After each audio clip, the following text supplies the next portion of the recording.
Tabe salamat lingun nalatai, salam sujud karendem malempang. Adil kak talino, bacuramin kasaruga, basengat kak jubata. Arus. Salam Bapak Ibu Guru Profesional. Perkenalkan, saya Zaida Ainul Fitri, mahasiswa PPG Calon Guru Gelombang 2 tahun 2024 dari Universitas Palangkaraya. Ini adalah video pembelajaran saya di kelas menggunakan pendekatan Culturally Responsive Teaching atau CRT. Video ini saya buat sebagai tugas mata kuliah prinsip pengajaran dan asesmen 2 di sekolah dasar dan menengah. Saya harap video ini dapat memberikan manfaat kepada Bapak Ibu yang menontonnya. Selamat menyaksikan.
Kerjaanmu Andre mana Andre?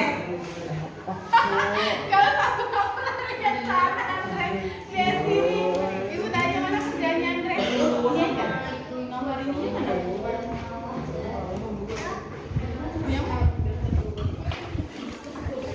Mana punya Andre? Menggabungkan dua segitiga ya, menggabungkan dua segitiga bukan bentuk jajak. Kan itu punya segitiga. Dua segitiga yang kan gabung jadi jajak ada nggak? Ternyata dua segitiga ini kalau digabungin ternyata dia membentuk jajar. Nah ini kan segitiganya nih. Nah ternyata kalau dilihat secara keseluruhan garisnya itu membentuk jajar. Oh gitu. Ya. Memilih pola anyaman berdasarkan makna, budaya, fungsi, dan estetika. Baca Najmi nomor 2.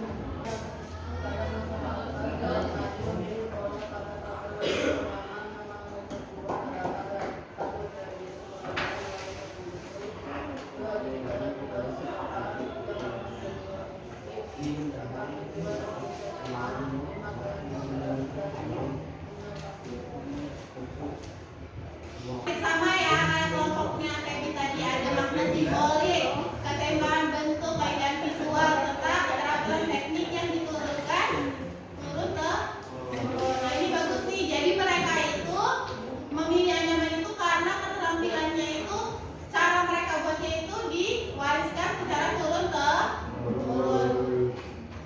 Pemilihan pola media asal fungsional agar anyaman kuat dan tahan lama. Oke, agar anyaman kuat dan tahan lama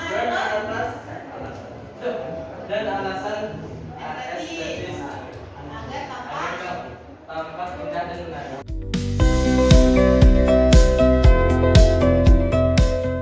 pengalaman atau satu hal baru deh yang kamu pelajarin hari ini. Apa?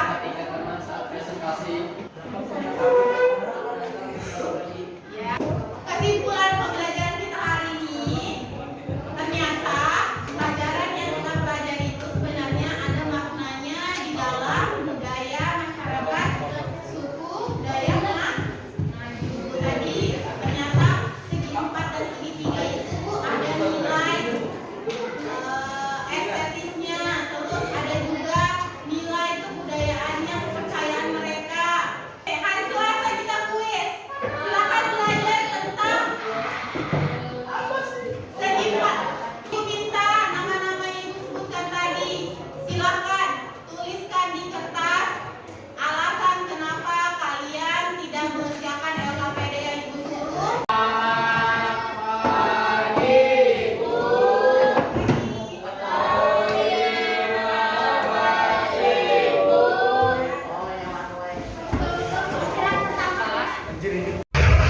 Terima kasih sudah menyaksikan video ini. Saya sangat berharap Bapak Ibu yang menonton dapat memberikan kritik dan saran di kolom komentar. Jangan lupa like dan subscribe ya.